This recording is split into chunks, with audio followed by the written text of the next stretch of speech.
કાઠિયાવાડી હોય અને મીઠું અથાણું ના બને એવું તો બને જ નહીં. બધાના ઘરમાં મોસ્ટ ઓફ થોડું ઘણું તો મીઠું અથાણું બનાવતા જ હોય છે. પણ ઘણીવાર એવું થતું હોય છે જ્યારે આપણે અથાણું બનાવીએ ને ત્યારે કેરી છે એ થોડી ચવડ થઈ જાય છે, એકદમ પોચી નથી રહેતી. તો આ ટ્રીક તમે ફોલો કરશો ને તો તમારી કેરી એકદમ સોફ્ટ રહેશે. Hello everyone, welcome to Mira's kitchen. આજે હું તમારી જોડે કાઠિયાવાડી સ્પેશિયલ મીઠા અથાણાની રેસીપી શેર કરું છું. તો એના માટે રાજાપુરી કેરી 2 કિલો લઈ લીધી છે. તમારા ટેસ્ટ પ્રમાણે તમે ગુંદા અને કેરીનું પ્રમાણ લઈ શકો. રાજાપુરી કેરીમાં દર વધારે હોય એટલા માટે એનો જ યુઝ કરવાનો બને ત્યાં સુધી. એને કટ કરી અને ડાયરેક્ટ પાણીમાં જ રાખવાની. જો બહાર રહેશે ને તો બ્લેક પડી જશે. પછી 2 થી 3 પાણીથી વોશ કરી અને પાણી નિતારી લેવાનું. પાણી એકદમ નીતરી ગયા બાદ એમાં આપણે salt as per the taste અને હળદર ચડિયાતી એડ કરીશું. કેરીમાં નમક ચડે એટલું જ આપણે નમક એડ કરવાનું છે. અત્યારે પ્રોપર મિક્સ કરી અને કેરી ખારી થાય ત્યાં સુધી આપણે વચ્ચે વચ્ચે ક્યારેક હલાવતું રહેવાનું અને રહેવા દેવાની આમ જ. બીજી સાઈડ પાણી ગરમ થવા માટે મૂકી દીધું હતું અને ગરમ પાણી થાય એટલે એમાં આપણે હળદર એડ કરી દઈશું. હળદરનું પ્રમાણ વધારે રાખવાનું. અત્યારે આપણે ગુંદા માટેનું પાણી રેડી કરીએ છીએ એટલે હળદર અને સોલ્ટ બી વધારે જોશે. ગુંદામાં ચીકાશ હોય એટલા માટે. તો એ હિસાબથી તમારે સોલ્ટ અને હળદર એડ કરવાના રહેશે. અને આવી રીતના ગુંદાનો ઉપરનો ભાગ હોય ને એ રહેવા દેવાનો છે. પાણી ઉકળી જાય એટલે એમાં આપણે ગુંદા એડ કરી દઈશું. ગુંદાનો દાંડાનો ભાગ રહેવા જ દેવાનો છે. એ સહિત જ આપણે પાણીમાં એડ કરવાના છે. અને ગુંદા સોફ્ટ થાય ત્યાં સુધી આપણે એને ઉકાળવાના છે પાણીમાં. સાવ સોફ્ટ નહીં, મીડિયમ સોફ્ટ થાય ને ત્યાં સુધી. પછી આપણે ગુંદાને એક વાસણમાં લઈ લેશું અને એમાં હળદર અને નિમક કરવાનું છે. અત્યારે બી ચડિયાતું જ આપણે હળદર નિમક કરીશું જેથી કરીને ગુંદાની જે ચીકાશ હોય એ નીકળી જાય. ગુંદા જ્યાં સુધી ખારા થાય ત્યાં સુધી આવી રીતના હળદર નિમકમાં જ રહેવા દેવાના છે. અને એને દિવસમાં 5 થી 6 વાર અથવા તો વધારે બી તમે હલાવી શકો જેથી કરીને પ્રોપર નિમક બધામાં ચડે. ગુંદા સિલેક્ટ કરો ત્યારે એકદમ મોટી સાઇઝના અને દરવાળા ગુંદા સિલેક્ટ કરવાના રહેશે. નાની સાઇઝના ગુંદા હશે ને તો એમાં દર ઓછો હશે એટલે ખાસ ધ્યાન રાખવાનું. એકદમ ગ્રીન અને મોટી સાઇઝના ગુંદા લેવાના. તમે આમાં ગાજર બી એડ કરી શકો. જેવી જ રીતના મેં કેરી આમાં બનાવેલી છે, આગળ બતાવીશ, એવી જ રીતના ગાજર બી બનાવી શકો. આવી જ રીતના હલાવતા રહેવાનું દિવસમાં 5 થી 6 વખત. બધા ગુંદા ઉપર આવી રીતના કોટ થઈ જશે. અને હવે નેક્સ્ટ ડે કેરી ખારી થઈ ગઈ હતી તો એમાં આપણે મિશ્રી પાવડર અત્યારે હું લઉં છું. તમે ખાંડનો ભૂકો બી લઈ શકો. તમે મીઠું કેવું ખાવ છો એ ઉપર ડિપેન્ડ રહેશે.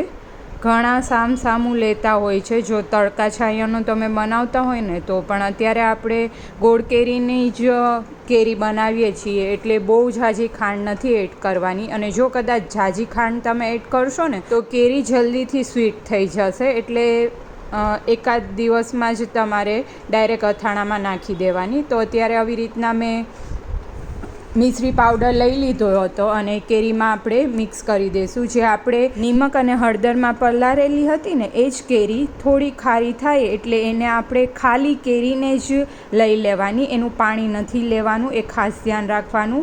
અને આવી રીતના હાથ વડે જ આપણે મિક્સ કરી લઈશું. કેરીમાં એકદમ મિશ્રીનો પાવડર મિક્સ થઈ જાય પછી બીજે દિવસે તડકે મૂકીશું. આખો દિવસ આપણે એને તડકે જ ઉપરથી ઢાંકી કપડું અને રહેવા દેવાનું છે. અત્યારે મેં રાઈના કુરિયા 500 ગ્રામ જેટલા લીધા છે અને મેથીના કુરિયા મીઠા અથાણામાં ઓછા હોય એટલે 100 થી 150 ગ્રામ જેટલા તમે એડ કરી શકો તમારા ટેસ્ટ પ્રમાણે. થોડા એવા ધાણાના કુરિયા અને બધું પ્રોપરલી મિક્સઅપ કરી દઈશું. ધાણાના કુરિયા બહુ વધારે એડ નથી કરવાના, બાકી અથાણું કાળું થઈ જશે. હવે અત્યારે તજ એડ કરી દઈશું, લવિંગ એડ કરી દઈશું જેથી કરીને ફાઇન ફ્લેવર આવી જશે અથાણામાં. હળદર એડ કરી દઈશું. અત્યારે બહુ ઝાઝી હળદરની જરૂર નથી, મસાલા પૂરતી જ. અને હિંગ એડ કરીશું. હિંગ ચડિયાતી એડ કરવાની તો જ ફાઇન અથાણામાં ફ્લેવર આવશે. અધકચરા વાટેલા તીખા અને વરિયાળી એઝ પર ધ ટેસ્ટ. તમે વરિયાળીને થોડી ક્રશ કરીને બી એડ કરી શકો.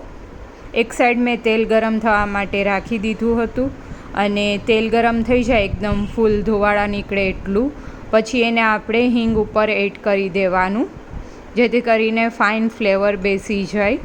ડાયરેક્ટ જ આપણે તેલ ગરમ એડ કરી હિંગ ઉપર અને ક્લોઝ કરી દઈશું.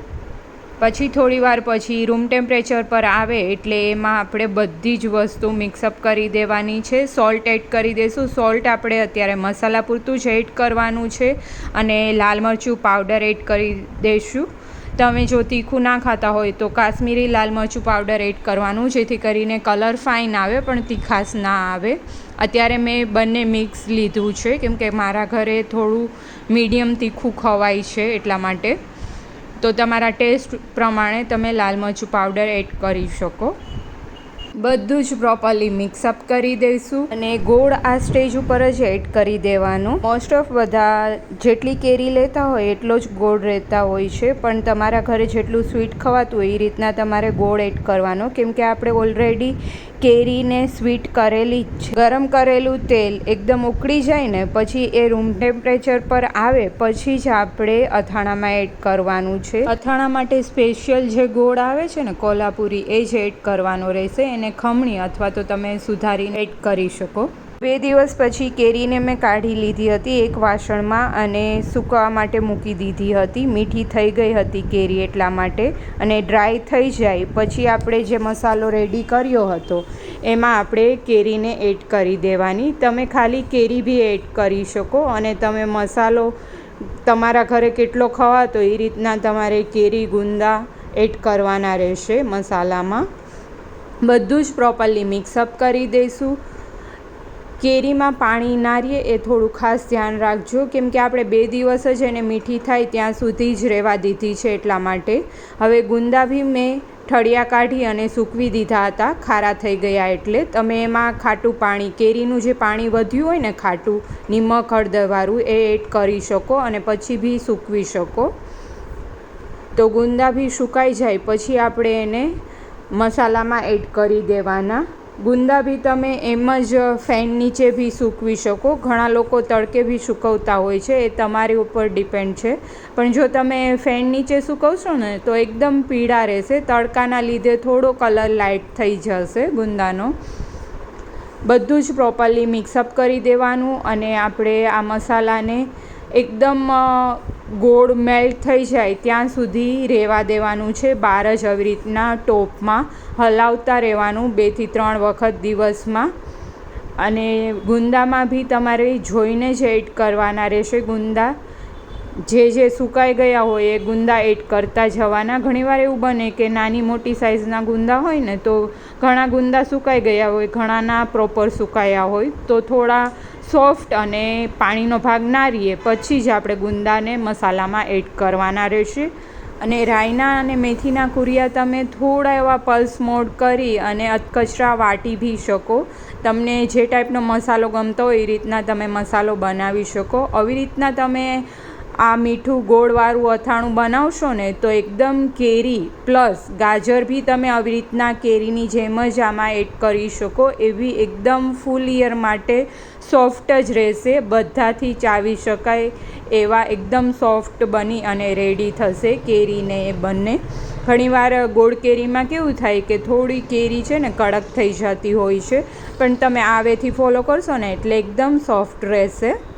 તો અથાણાને મેં 5-6 દિવસ માટે બહાર રાખેલું હતું ટોપમાં એમ જ, અને દિવસમાં 2 થી 3 વખત હલાવતી રહેતી હતી. તો આપ જોઈ શકો ગોળ કેરીનું અથાણું રેડી છે, જે એકદમ ફાઇન લુકમાં અને ટેસ્ટમાં બી એકદમ ફાઇન બનશે. પ્લસ કેરી અને ગુંદા બંને સોફ્ટ જ રહેશે તમે આવેથી ટ્રાય કરશો તો આ અથાણાની સિઝનમાં આપ બી આ રેસીપી ટ્રાય કરજો. અને આવી જ ન્યૂ રેસીપી માટે હજી સુધી મારી ચેનલને સબસ્ક્રાઈબ ના કર્યું તો જલ્દીથી સબસ્ક્રાઈબ કરી લેજો. ફરી મળીએ નવી રેસીપી સાથે. જય શ્રી કૃષ્ણ.